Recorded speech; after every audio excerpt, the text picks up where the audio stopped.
Hello student. अब इस video में हम डिस्कस करेंगे about the representation of a binary tree. ठीक है, तो ट्री के रिप्रेजेंटेशन के बारे में पढ़ने वाले हैं अभी हम। तो tree is represented in a two ways. ठीक है, हम ट्री को दो वेज से रिप्रेजेंट कर सकते हैं, that is sequential representation and list representation. ठीक है, तो सबसे पहले हम देखते हैं कि सिक्वेंशियल रिप्रेजेंटेशन कैसे होता है। तो उसके लिए आप कंसिडर करो, यहाँ पे मैंने एक एग्जाम्पल लिया है, एक ट्री लिया है। ठीक है, see here in a diagram, this one is the tree, this one is the example। ठीक है, इस ट्री के हिसाब से मैं आपको बताती हूँ कि हम ट्री का सिक्वेंशियल रिप्रेजेंटेशन कैसे कर सकते हैं। ठीक है, इन मेमोरी। ओके, मतलब ये ट्री को अगर मुझे मेमोरी में स्टोर करनी है तो सिक्वेंशियली स्टोर करनी है, तो उसको मैं कैसे करूँगी वो हम देखने वाले हैं। तो देखो यहाँ पे सबसे पहले हमारे पास रूट नोड है, दैट इज़ डी। फिर हमारे पास ई एंड टी उसके चाइल्ड नोड है, ई के चाइल्ड नोड है वाई, वाई के एच। ठीक है, फिर यहाँ पे टी का चाइल्ड नोड के एंड एस, एंड के का बी, एंड एस का जे। ओके, तो यहाँ पे जो नोड नंबर 8 है, 10 है, 11 है, 5 है, 13, 14 दिस आर दी फ्री, मतलब वहाँ पे कोई भी एलिमेंट्स नहीं अवेलेबल है। ठीक है, अब देखो ये मेरे पास पूरी ट्री है। अब मैं इस ट्री को सिक्वेंशियली रिप्रेजेंट करना चाहती हूँ इन अ एरे। ठीक है, सो एरे के अंदर मुझे इसे रिप्रेजेंट करना है। तो सबसे पहले जो फर्स्ट पोर्शन है, फर्स्ट जो एलिमेंट है, मतलब that is first index position जो है एरे की, उसको हम ब्लैंक रखेंगे। ठीक है, उसके बाद जो फर्स्ट नोड है दैट इज़ हमारा रूट नोड, तो वो हमने कहाँ पे स्टोर किया, फर्स्ट पोजीशन पे। ठीक है, सो एरे के फर्स्ट पोजीशन पे। उसके बाद रूट नोड के चाइल्ड कौन है, ई और टी, तो वो हम उसके बाद कंटिन्यूसली स्टोर करेंगे। सो सबसे पहले हम लेफ्ट चाइल्ड को स्टोर करेंगे, दैट इज़ ई। उसके बाद right child that is T. ठीक है, सो ई और टी स्टोर हो गए। अब देखो, अब हमें देखना है कि ई के ई और टी हो गया। अब मैं देखूंगी कि नेक्स्ट लेवल पे जा रही हूँ तो लेफ्ट से जाऊंगी। सो सबसे पहले ई का राइट चाइल्ड।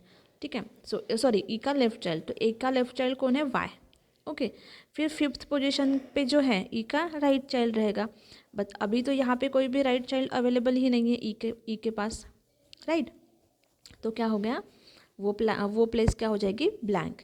उसके बाद हम जाएंगे node number 6, that is T का चाइल्ड नोड। ठीक है, सो टी के चाइल्ड नोड को हम स्टोर कर रहे हैं, दैट इज़ के।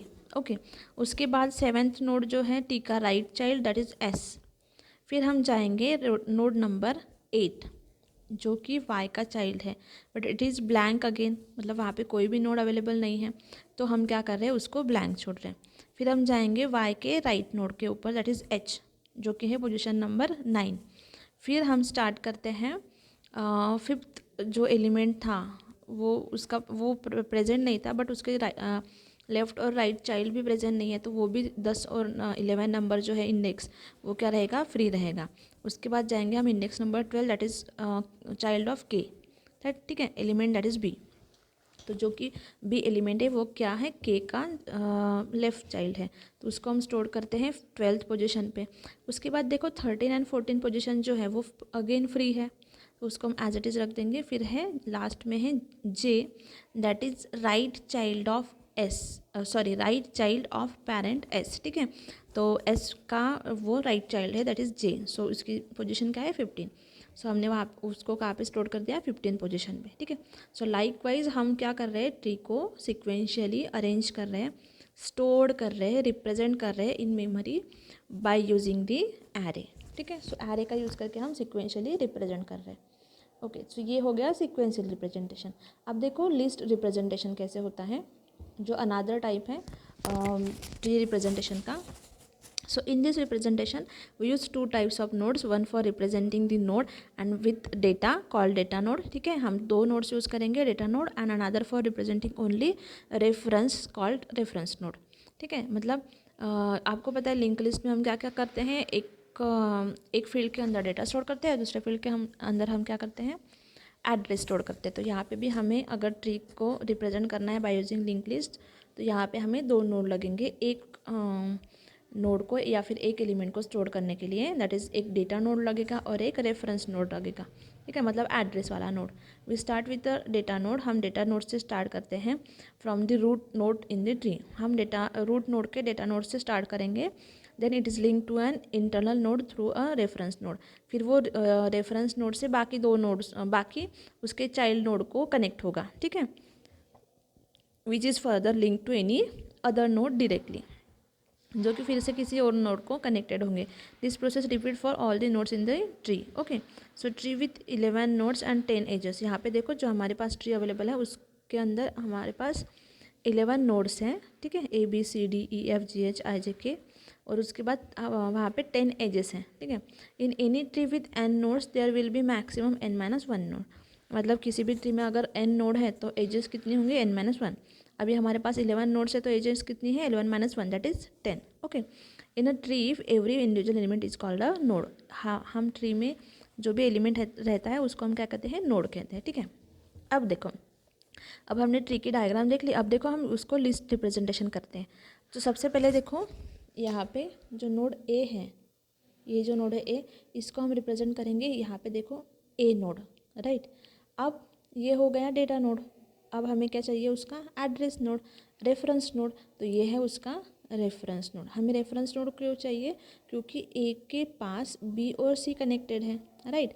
मतलब हमें क्या करना है, ए में बी और सी का एड्रेस स्टोर करना है। तो एड्रेस स्टोर करने के लिए हमें क्या लगेगा, और एक नोड लगेगा जिसको हम कहते हैं रेफरेंस नोड, ठीक है, जिसको हम कहेंगे रेफरेंस नोड। तो इसको हम कहते हैं रेफरेंस नोड। ये हो गया डेटा नोड जिसके अंदर हमने ए को स्टोर कर दिया। अब ये है उसका रेफरेंस नोड। तो रेफरेंस नोड के अंदर हमारे पास दो नोड्स कनेक्टेड होंगे, that is node B and node C, ठीक है। So node B and node C. अब देखो बी कनेक्टेड हो गया। अब देखो बी के पास डी, ई एंड एफ, ये तीन नोड कनेक्टेड है। सो बी के बाद है डी, डी के बाद है ई, और ई के बाद है एफ। यहाँ पे देखो डी, ई एंड एफ। सो यहाँ पे देखो डी, डी के बाद है, बी के बाद है सिंपली डी, बी के बाद है डी, राइट, जैसे यहाँ पे देखा है। फिर है ई, तो ई का अगेन दो एलिमेंट कनेक्टेड है, तो हमें क्या लगेगा यहाँ पे रेफरेंस नोड। फिर है एफ, तो यहाँ पे एफ, ठीक है। सो अब देखो रेफरेंस नोड जो लगने वाला है यहाँ पे सबसे नीचे ई, तो ई को अगेन कौन कनेक्टेड है, आई and J. So I and जे। अब जे के बाद कोई है क्या, नहीं, ज़ीरो। फिर उसके बाद सी से देखो, सी पे सी, यहाँ पे रेफरेंस नोड है सी, और सी यहाँ पे देखो सी, सी के बाद क्या है, जी एंड एच। सो यहाँ पे जी और यहाँ पे एच, ये क्या है, रेफरेंस नोड, ये क्या है, डेटा नोड, ठीक है। सो सी का डेटा नोड, सी का रेफरेंस नोड। तो यहाँ पे कनेक्टेड क्या है, जी एंड एच। अगेन जी को क्या कनेक्टेड है, के। सो यहाँ पे सिंपल क्या दिया है, के नीचे, और के के बाद कोई नहीं है तो इसका मतलब क्या है, उसके एड्रेस फिल क्या रहेगी, ज़ीरो। एच के बाद भी कोई नहीं तो ज़ीरो। फिर एफ़ के बाद भी कोई नहीं है, लीफ नोड है तो ज़ीरो। जे भी लीफ नोड है, सो एड्रेस फील्ड में क्या होगा, ज़ीरो, ठीक है। सो इस तरह से हमें क्या लिखना है, list representation of a tree, ठीक है। सो इस तरह से हम करेंगे। ओके, नेक्स्ट वीडियो में हम टाइप्स ऑफ ट्री के बारे में पढ़ेंगे। Thank you.